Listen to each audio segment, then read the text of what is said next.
Hello everyone. இன்னைக்கு லெசனில் நம்ம என்ன பார்க்குறோம் அப்படின்னா, இப்போ நிறைய பேருக்கு தமிழ் பேசுகிற மாதிரியே இங்கிலீஷ்லேயும் பேசணும் அப்படின்னு தான் கேட்பாங்க. தமிழில் வந்து நம்ம நினைக்கிறதெல்லாம் எப்படிலாம் சொல்கிறோமோ அதே மாதிரி இங்கிலீஷ்லேயும் சொல்ல வரணும். ஏன்னா இங்கிலீஷில் வந்து சொல்லும்போது தமிழில் சொல்கிற மாதிரியான அந்த ஃபீல் இல்லை அப்படின்னு சொல்லுவாங்க. ஸோ அந்த ஃபீல் வந்து வர்ற மாதிரி பேசணும் அப்படின்னா எப்படி பேசலாம் அப்படின்னு சொல்லிட்டு இன்றைக்கி பார்க்கலாம்.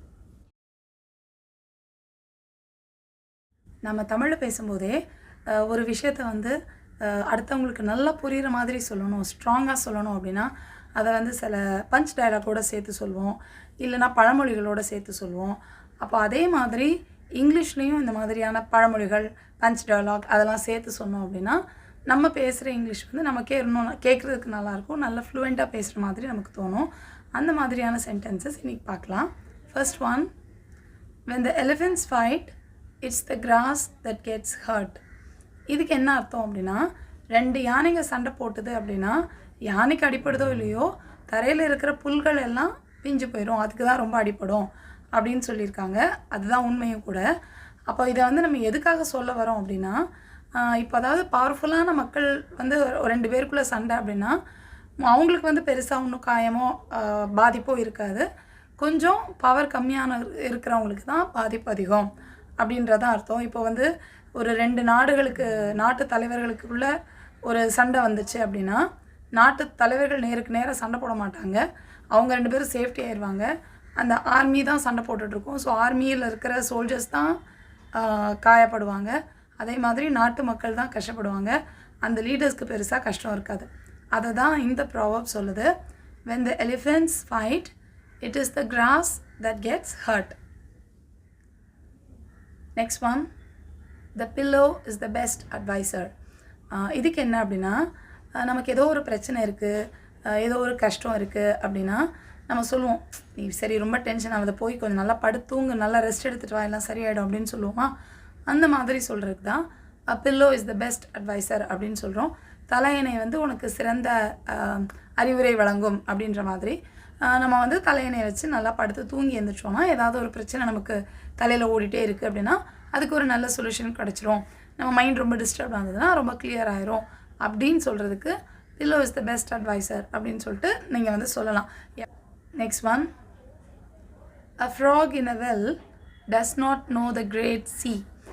இது வந்து தமிழ்லையுமே நம்ம நிறையா சொல்லுவோம், கிணத்து தவளை மாதிரி இருக்காது அப்படின்னு. கிணத்து தவளை வந்து அந்த கிணறு மட்டும் தான் அதுக்கு உலகம், அதை தாண்டி வெளியே ஒரு பெரிய உலகம் இருக்குன்றதே அதுக்கு தெரியாது. அதே மாதிரி வெளி உலகமே தெரியாமல் ரொம்ப ஒரு பெரிய எக்ஸ்போஷர் இல்லாமல் வெளியே ரொம்ப தெரிஞ்சிக்காமல் ஒன்றுமே தெரிஞ்சிக்காமல் ஒருத்தவங்க இருக்கிறாங்க அப்படின்னா அவங்கள பற்றி நம்ம பேசுகிறதுக்கு இந்த மாதிரி சொல்லலாம். a frog in a well does not know the great sea.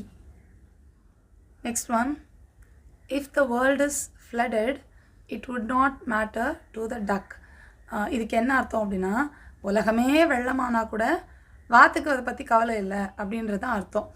இப்போ இதை வந்து நம்ம எப்படி சொல்ல வராங்க அப்படின்னா, நமக்கு ஒரு பிரச்சனை இருக்குது அப்படின்னா அந்த பிரச்சனை அது எல்லாருக்குமே ஒரே மாதிரியாக தான் அது எஃபெக்ட் கொடுக்கும் அப்படின்னு இல்லை, சில பேருக்கு அது பிரச்சனையாகவே தெரியாது அப்படின்னு சொல்கிற அர்த்தத்தில் தான் இதை சொல்கிறாங்க. நமக்கு ஒரு விஷயம் வந்து ஐயோ இது இவ்வளோ பெரிய விஷயம், எவ்வளோ பெரிய கஷ்டமான விஷயம் அப்படின்னு நம்ம சொல்லுவோம். ஆனால் அந்த விஷயம் வந்து அவங்களுக்கு இன்னொருத்தங்களுக்கு அது கஷ்டமானதாக இருக்காது. இப்போ வந்து ஊர் முழுக்க தண்ணியாக இருக்குது, வெள்ளமாக இருக்குது அப்படின்னா நமக்கு அது ஒரு பெரிய கஷ்டமான விஷயமா இருக்கும். இதே இது வாத்துக்கு ஒரே ஜாலியாக இருக்கும், குஷியாக இருக்கும், அது ஜாலியாக ஸ்விம் பண்ணிகிட்டே இருக்கும். அதனால் நம்மளோட பிரச்சனை எல்லாருக்கும் பிரச்சனைன்னு நம்ம நினைக்கக்கூடாது. சில பேருக்கு அது வந்து பிரச்சனையான விஷயமா இருக்காது, நல்ல விஷயமா கூட இருக்கலாம் அப்படின்னு சொல்கிறதுக்கு தான் இந்த மாதிரி சொல்கிறோம். if the world is flooded, it would not matter to the duck. Next one, leave it to the batman. leave it to the batman அப்படின்னா என்ன அர்த்தம்னா, பேட்மேன்னு சொல்லிட்டு ஒரு சூப்பர் ஹீரோ கேரக்டர் இருக்கும் இங்கிலீஷ் மூவிஸில் நம்ம பார்த்தோன்னா. ஸோ அவங்க வந்து எல்லாத்தையுமே செஞ்சு கொடுத்துருவாங்க, எவ்வளோ கஷ்டமான பிரச்சனைனாலும் அதை வந்து சரி பண்ணிடுவாங்க அப்படின்ற மாதிரி பேட்மேன் மூவியில் வரும். இப்போ இதுக்கு வந்து நம்ம சொல்கிறதுக்கே அதுக்கும் என்ன சம்மந்தம் அப்படின்னா, சில விஷயங்கள் சில பிரச்சனைகளுக்கு அதை தீர்த்து வைக்கிறதுக்கு கொஞ்சம் பவர்ஃபுல்லான ஆட்கள் தேவைப்படுறாங்க அப்படின்னு சொல்கிறதுக்கு தான் leave it to the batman அப்படின்னு சொல்கிறோம். இப்போ வந்து ஒரு கஷ்டமான விஷயம் இதெல்லாம் அந்த மாதிரி ஆட்கள்கிட்ட கொடு, கொஞ்சம் பெரிய ஆட்கள்கிட்ட கொடு, அப்போ தான் அதை சரி பண்ணுவாங்க, இதுக்கெல்லாம் அவங்க தான் சரியான ஆள் அப்படின்லாம் சொல்லுவோம்ல. அந்த மாதிரி நேரத்தில் leave it to the batman அப்படின்னு சொல்ல, அதாவது ஒரு பவர்ஃபுல்லான ஆள்கிட்ட இந்த விஷயத்தை விட்டுரு டீல் பண்ணுறதுக்கு அப்படின்னு சொல்கிறதுக்கு leave it to the batman அப்படின்னு சொல்லிட்டு சொல்லலாம். Next one, to live with the wolves you have to howl like a wolf. இதுக்கு என்ன அர்த்தம் அப்படின்னா, நீ வந்து ஒரு ஓநாய் கூட்டத்துக்கு கூட வாழணும்னு நினச்சின்னா ஓநாய் மாதிரி நீயும் உழையிட தான் செய்யணும் அப்படின்னு சொல்கிறதுக்கு தான் இப்படி சொல்கிறாங்க. இப்போ இது எப்படி நம்ம ரியல் லைஃப்பில் சொல்கிறோம் அப்படின்னா, சில விஷயத்தில் சில நேரம் சில இடத்துல இருக்கும்போது அங்கே இருக்கிற மக்கள் எப்படி இருக்கிறாங்களோ எப்படி நடந்துக்கிறாங்களோ அதே மாதிரி நம்மளும் நடந்துக்கிட்டால் தான் நமக்கு நல்லது.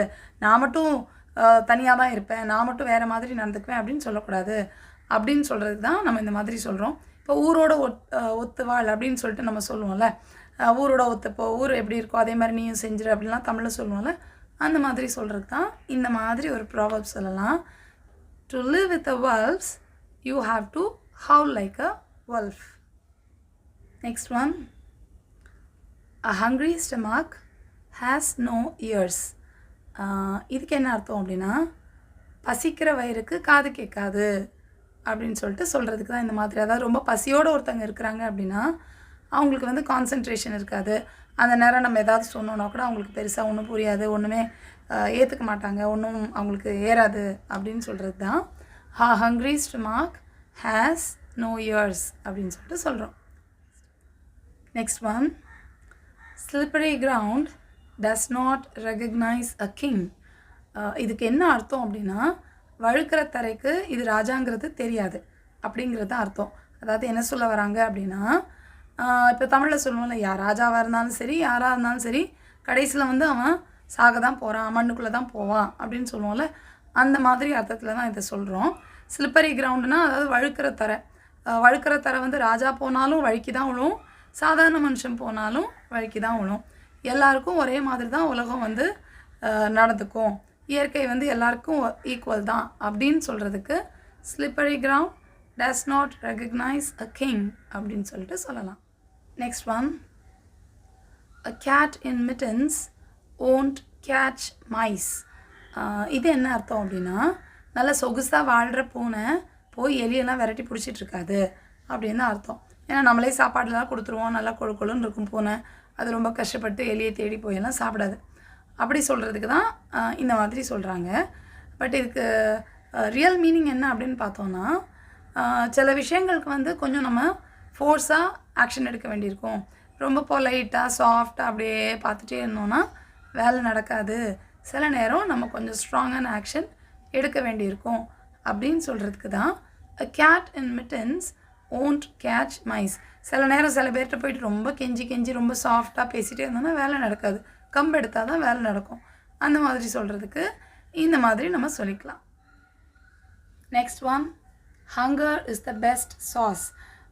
அதாவது இதுக்கு என்ன அர்த்தம் அப்படின்னா, ஒரு மனுஷனுக்கு பசி தான் ஒரு சிறந்த சைட் டிஷ்ஷாக இருக்கும், இல்லை சிறந்த சாப்பாடாக இருக்கும் அப்படிங்கிற மாதிரி அர்த்தம். எந்த சாப்பாடாக இருந்தாலுமே நம்ம வந்து ஒரு குழம்பு வேணும், இல்லைனா இப்போ ஃப்ரைட் ரைஸ்னால் சாஸ் வேணும், அது இருந்தால் தான் சாப்பாட்டுக்கு டேஸ்ட் அதிகரிக்கும் அப்படின்னு சொல்லிட்டு நம்ம சாப்பிட்றோம். ஆனால் உண்மையாகவே ஒரு சாப்பாட்டுக்கு டேஸ்ட்டை அதிகரிக்கணும் அப்படின்னா அதுக்கு பசி தான் முக்கிய பங்கு வகிக்கிறது அப்படின்னு சொல்கிறதுக்கு தான் hunger is the best sauce அப்படின்னு சொல்கிறோம். ஏன்னா பசி ரொம்ப இருக்குது அப்படின்னா எந்த சாப்பாடை சாப்பிட்டாலுமே ரொம்ப டேஸ்டியாக தான் நமக்கு தெரியும் அப்படின்னு சொல்கிறதுக்கு தான் இந்த மாதிரி சொல்கிறோம். ஸோ நம்ம யார்கிட்டையாவது வந்து இந்த சாப்பாடு சரியில்லை, நல்லா இல்லை, டேஸ்ட் இல்லை அப்படின்லாம் சொல்கிறாங்க அப்படின்னா அந்த நேரம் பசி இருந்தால் நல்லா டேஸ்ட்டு தெரியும் அப்படின்னு சொல்கிறதுக்கு hunger is the best sauce அப்படின்னு சொல்லிட்டு சொல்லிக்கலாம். இப்போ பார்த்த இந்த ப்ராவர்ப்ஸில் உங்களுக்கு எது ரொம்ப பிடிச்சிருக்கு அப்படின்னு சொல்லிட்டு கமெண்ட்ஸில் சொல்லுங்கள். உங்களுக்கு பிடிச்ச ப்ராவர்பை நீங்கள் யூஸ் பண்ணவும் ஆரம்பிங்க. I'll meet you in the next lesson. Thank you. Bye.